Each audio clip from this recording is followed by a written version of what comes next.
भारत के एक छोटे से गांव का नाम था सोनपुर। यह गांव चारों तरफ से घने जंगलों और ऊंचे ऊंचे पेड़ों से घिरा हुआ था।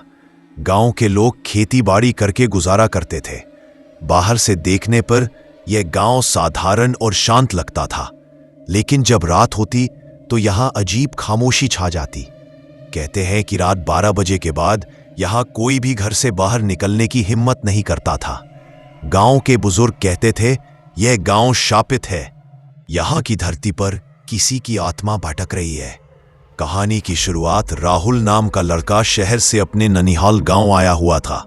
उसने गांव के लोगों से इन कहानियों के बारे में सुना तो हंसने लगा। आजकल भी लोग भूत प्रेत पर विश्वास करते हैं, यह सब अंधविश्वास है। लेकिन राहुल को नहीं पता था कि जल्द ही उसे इस बात की सच्चाई का सामना करना पड़ेगा। पुरानी हवेली गांव के बाहर बरगद के पेड़ों के बीच एक टूटी फूटी हवेली खड़ी थी। लोग कहते थे कि उस हवेली में कई साल पहले एक अमीर जमींदार रहता था। जमींदार बेहद क्रूर था।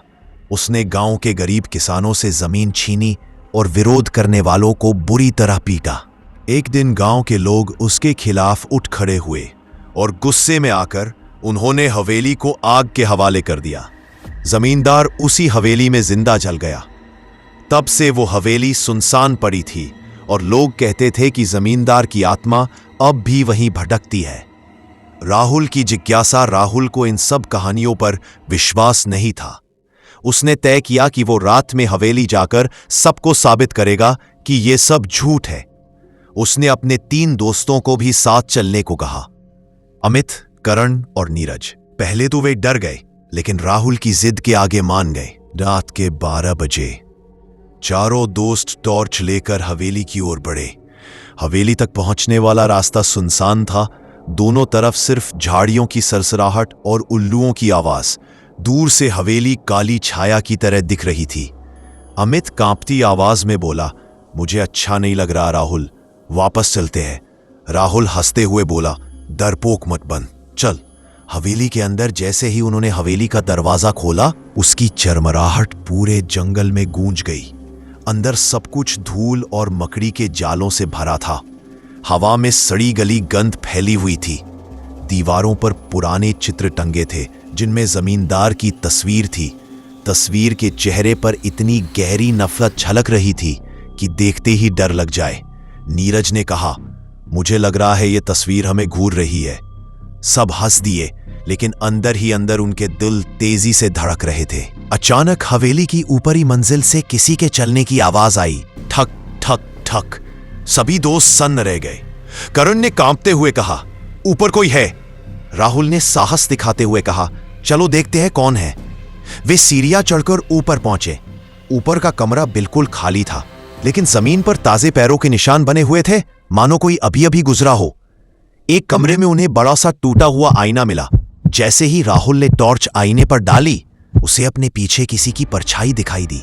उसने पलटकर देखा तो वहां कोई नहीं था, लेकिन आईने में अब भी वह परछाई खड़ी थी। लंबे बाल, जली हुई त्वचा और लाल चमकती आंखें। राहुल डरकर पीछे हट गया और टॉर्च उसके हाथ से गिर गई। अब सबने वह परछाई देख ली। अमित चीख पड़ा, यह भूत है। अचानक हवेली का दरवाजा अपने आप बंद हो गया। हवा तेज हो गई, खिड़कियां जोर जोर से बजने लगी। कमरे में वही जलता हुआ जमींदार प्रकट हुआ। चेहरे और शरीर पर जलने के निशान, आंखों में नफरत। वह गुस्से में गरजा, किसने हिम्मत की मेरी नींद में खलल डालने की? यह हवेली मेरी है, हमेशा मेरी रहेगी। चारों दोस्त चीखते हुए भागने लगे, लेकिन हवेली की गलियां बदलने लगी। जो रास्ता वे लेते वह किसी और जगह पहुंचाता, मानो हवेली खुद उन्हें कैद कर रही हो। एक एक करके अचानक नीरज परछाई में गायब हो गया। उसकी चीख हवेली में गूंजती रही। फिर करण को किसी अदृश्य शक्ति ने खिड़की से बाहर फेंक दिया। अब सिर्फ राहुल और अमित बचे थे। अमित डर के मारे जमीन पर गिर गया। जमींदार की आत्मा उसके सामने प्रकट हुई और बोली, तुम लोग मेरी मौत की गवाही देने आए हो? मैं यहां इसलिए भटक रहा हूं क्योंकि मुझे जिंदा जलाया गया था। गांव वालों ने मुझे मारा, लेकिन मेरा खून इस धरती ने सोख लिया। जब तक कोई मेरी हवेली को मिट्टी में नहीं मिलाएगा, मैं चैन से नहीं जाऊंगा। राहुल ने कांपते हुए कहा, हम तो बस ये साबित करने आए थे कि भूत नहीं होते। जमींदार हंस पड़ा। तो देख लिया, अब तुम भी यहीं हमेशा के लिए मेरे साथ रहोगे। इतना कहते ही आत्मा ने अमित की गर्दन पकड़ ली और उसे घसीटकर अंधेरे में ले गई। अमित की चीखें धीरे धीरे खामोश हो गईं। अब राहुल अकेला था। उसने जान बचाने के लिए भागते भागते खिड़की से छलांग लगा दी। सुबह गांव वालों ने उसे बेहोश हालत में जंगल में पाया। जब उसने होश संभाला तो उसने पूरी घटना सबको बताई।